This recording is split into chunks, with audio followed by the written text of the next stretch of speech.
NCS 문제 유형에 대한 이해 여러분들이 꼭 해줘야 합니다. 다양한 유형의 검사 문항 제시한다. 이와 같은 것은 여러분들이 한번 읽어주기로 하고, 우리에게 중요한 것은 지식을 암기해서 풀 문제 거의 출제되지 않는다는 점이죠. 자, NCS 문제는 크게 두 가지로 나눕니다. 지식 활용형, 상황 대응형인데, 지식 활용형은 특정 지식 관련 글을 지문으로 활용하고 암기한 지식을 답으로 도출할 수 있게 유도하는 경우인데, 이 문제 출제 비중은 10% 채 안 됩니다. 그러면 90% 이상은 상황을 제시하고 그에 따른 문제 해결을 요구하는 거죠. 어쨌든 지식과 스킬 그리고 태도 관련 문항을 개발해서 여러분에게 주고 있는 거죠. 그래서 내가 자꾸 잔소리하죠. 적성형 문제와 NCS형 문제 좀 구분 좀 하라는 겁니다. 적성형 문제는 암기한 지식을 바탕으로 합니다. 예를 들어서 적약용과 관계없는 것을 묻는다면 반개수록을 택해야 되겠죠. 반개수록 저자는 유행원입니다. 자, 이와 같은 문제는 암기해서 알고 있거나 모르면 찍거나 둘 중 하나죠. 이번에는 NCS형 문제입니다.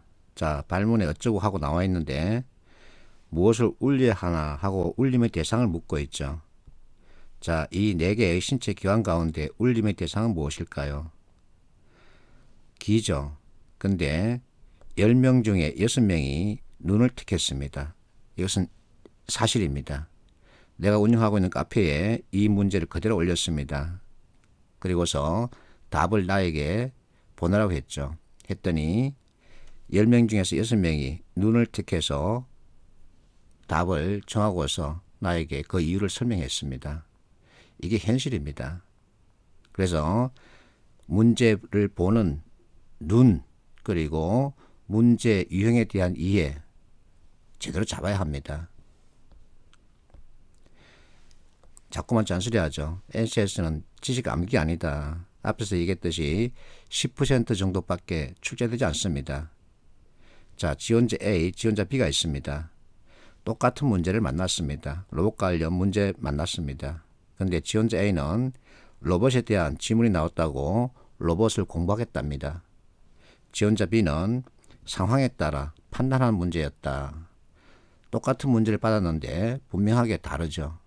누가 합격할까요? B죠. 이와 같은 생각의 차이를 빨리 만들어야 합니다. 그래야만이 적은 비용으로 좋은 효과를 낼 수 있는 거죠. 2019년 상반기 서울교통공사 시험 후기입니다. 경제, 경영 관련 지문이 많이 나왔는 모양이죠. 그래서 이 학생이 인터넷에 후기를 올렸는데 경영학에서 다 나왔다. 그러면서 우울하다 이렇게 얘기하고 있죠. 이거 잘못 짚은 경우입니다. NCS는 기업의 경제활동을 바탕으로 하기 때문에 경제, 경영 관련 지문을 줄 수밖에 없습니다. 그렇다고 이론적인 접근을 통해서 지식을 암기해서 풀 문제는 하나도 없습니다. 전부 다 달달 애우다시피 갔다. 이 방향 잘못 잡은 거죠. 지식을 암기해서 풀 문제 없습니다. 분명하게 지문에 답을 찾을 수 있는 근거가 주어져 있습니다. 그래서 조금 더 빨리 효과적인 공부를 하고 싶다면 이 정도만 해주면 됩니다. 이것은 상식이죠, 사실은. 그래서 이 정도만 머릿속에 넣어두고 그리고 관련 지문을 이와 같은 지식으로 연결해서 찾아내면 되는 겁니다. 자, 앞에서 말했던 로봇 관련 문제 유형입니다.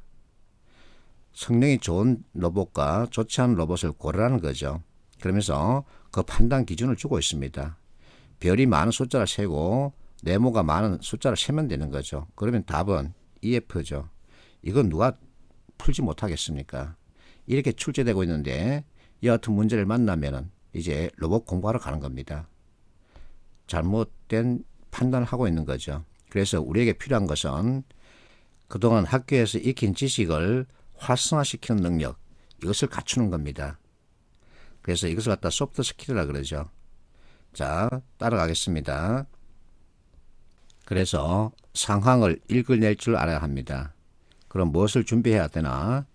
정영철 산업인력공단 공공지원팀장이 하는 말을 우리는 새겨들어야 합니다. 기존 학문적 소양보다는 직무 수행에 요구되는 실무 수행 능력, 업무를 수행하면서 발생하는 다양한 문제를 해결할 수 있는 문제 해결 능력, 지식을 활용해서 구체적 성과를 창출하는 지식 활용 능력, 자신이 보유한 지식을 상황과 맥락에 따라 선별적으로 사용하는 상황 대응 능력을 길러야 한다. 이렇게 강조했죠.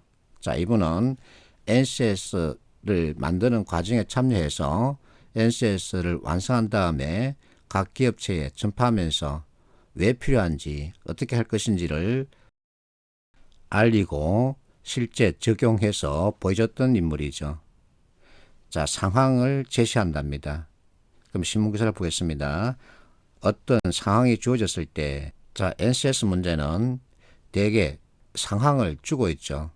그러면 그 상황에서 내가 이 문제를 푸는 데 필요한 정보가 무엇인지를 찾아내는 거죠. 자, 이 두 개는 NCS 문제를 푼 학생들 후기입니다. 정확하게 무엇이 필요한지를 짚고 있죠. 그래서 문제 해결 능력을 갖춰야 합니다. 자, 문제 해결 능력 앞에서 내가 얘기했습니다. 일 잘한 사람 그 공통점에 대한 설명이죠. 자, 실제 이제 문제 유형을 보겠습니다. 지식 활용 문제 유형. 자, 1번 문제 너무나 쉽죠. 블루오션과 레드오션, 퍼플오션 뜻이 무엇인지 묻고 있습니다. 그래서 너무나 쉬운 문제 형태로 출제되고 있습니다. 자, 이 그림을 보는 순간 우리는 피타고라스 정리를 떠올리면 되죠. 3, 4, 5입니다. 그러면 반이니까 250이겠죠. 자, 상황 대응의 문제, 실제 수장공사 애시 문제입니다. 자, 세후 순이익을 구하라고 합니다. 자, 마지막 진술에 데이터가 나와 있습니다. 그러면 이 데이터를 대입할 진술을 찾으면 되겠죠. 매출액에서 매출 원가, 감가상각비를 차감한답니다. 그러면 영업이익이 나온다는 거죠. 자, 주어진 대로 계산하면 15죠. 15 이게 영업이익이란 겁니다. 그럼 영업이익은 세전순이익에서 15는 세전순이익 모르기 때문에 X로 두고 이자 비용만큼 더한 값이다. 이자가 5죠. 그러면 세전순이익은 10이 됩니다. 자, 세후순이익은 세전순이익 10에서 세금을 차감한다. 세금은 세전순이익의 20%로 구성된다. 이것의 20%이기 때문에 2를 빼주면 되죠. 그러면 8이죠. 자, 이와 같은 지식을 공부할 필요는 하나도 없습니다. 분명하게 주어진 상황에서 답을 찾을 수 있게끔 제시하고 있습니다. 그래서 지식을 암기해서 풀겠다는 생각을 가지고 있으면 생각을 바꿔야 합니다. 자, 두 번째 역시 예시 문제입니다. A, D에 들어갈 것을 고르라는 거죠. 자, 이것을 펌웨어라 그런다. 그러면 이 펌웨어 이렇게 돼야 되겠죠. 프로그램 형태를 갖추고 있다. 그러면 소프트웨어죠. 자, 어디 내부에 위치한다. 이 C는 하드웨어죠. 그러면 답은 나왔네요. 이처럼 문장의 뜻만 파악하면 답을 찾을 수 있습니다. 그래서 지식이 있어야 할까? 있으면 좋지만 없는 게 더 속 편합니다. 이 문제 참 재미있는 문제인데 지금 현재 세계에서 일어나고 있는 경제 상황을 제시하고 있습니다. 자, 이와 같은 문제 만드는 데는 어마어마한 지식이 들어가 있습니다. 그런데 답을 찾는 우리에게는 이와 같은 지식을 알 필요 없는 거죠. 자, 발문에서 중국이 주도한다는 표현이 있죠. 중국이 주도한다는데 3번을 보세요. 중국과 일본이 주도권을 놓고 싸움을 벌일 것이 뻔하다 그러면 서로 충돌하죠. 중국이 주도하고 있답니다. 그래서 이와 같은 지식을 모르는 게 속 편한 겁니다. 자, 이것은 행시 문제인데 발문에서 총 운송비를 최소로 한답니다. 자, 비용 최소화 이와 같은 표현이 있으면 무조건 경제 원칙을 들이대는 겁니다.